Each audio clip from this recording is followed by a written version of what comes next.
ஏன்னா எம்ஜிஆர் அவர்கள் கட்சி ஆரம்பித்தப்போ, ஏன் அவர் ஜெயிச்சதுக்கு அப்புறம் கூட சட்டசபையில் கூட ஏதோ ஒரு நடிகர் கட்சி வந்திருக்குதான், ஏதோ ஒரு புதிய கட்சி வந்திருக்குது, புரட்சி தலைவர்னு ஒருத்தர் வந்து இப்படியெல்லாம் கேலியும் கிண்டலுமா. அதனால் யார் அரசியலுக்கு வந்தாலும் இப்படி கொந்தளிக்கிறது தான் அவங்களுடைய வேலையே. அப்படி தான் நாம் அரசியலுக்கு வந்ததுக்கப்புறம் கூட இந்த விஜய்க்கு என்ன அனுபவம் இருக்குது, எம்ஜிஆர் அவர்களுக்கு எவ்வளோ அனுபவம் இருக்குது தெரியுமா? 52லேருந்து 72 வரைக்கும் அந்த 20 இயர்ஸ் திமுகவில் இருந்த ஒரு அரசியல் அனுபவம் எவ்வளோ இருக்குது தெரியுமா? விஜய்க்கு என்ன பெரிய அனுபவம் இருக்குதுன்னு கேட்டால் அதே வாய் தான்.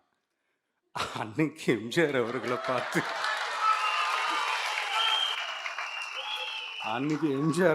பார்த்து அரசியல் அரிச்சுவடி தெரியாதவர், கவர்ச்சியை மட்டுமே நம்பி இருக்கிறவர், அட்டக்கத்தி, வாய் விளம்பர வள்ளல், இவருக்கு கேள்வி மட்டும்தான் கேட்க தெரியும், பதில் சொல்ல தெரியாது, நிருபர்களை சந்திக்க மாட்டார், டெல்லியை வகிச்சிக்க மாட்டார், மேலே இருந்து அவருக்கு அவ்வளோ ப்ரெஷர் இருக்குது, அப்படி இப்படின்னு சொன்னதும் அதே வாய் தான்.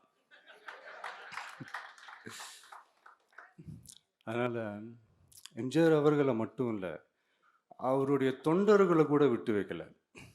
அது என்னது, இந்த பளபளப்பு ஜொலி ஜொலிப்பை பார்த்தா பல்லிழிப்பவங்க, இப்படியெல்லாம் கிண்டலும் கேலியுமா, இது எல்லாம் மக்கள் ஒரு மாதிரி சைலண்ட்டாக வாட்ச் பண்ணிக்கிட்டு என்ன பண்ணாங்கன்றது உங்களுக்கே நல்லா தெரியும்.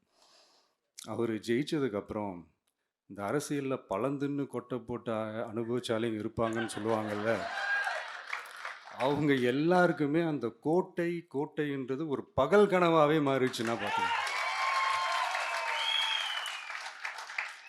77 மாதிரியே இப்போவும் அந்த பழைய தேஞ்சி போன, துருபிடிச்சி போன, நஞ்சு போன அதே அந்த பழைய வெப்பனையும் இப்போவும் கையில் எடுக்கிறாங்க. அதனால் மை டியர் ஜென்டில்மேன், டெக்னாலஜிலாம் வளர்ந்து வேற எங்கேயோ போயிட்டுருக்கு, அட்லீஸ்ட் உங்கள் டெக்னிக்கையாவது கொஞ்சம் மாற்றுங்க பாஸ்.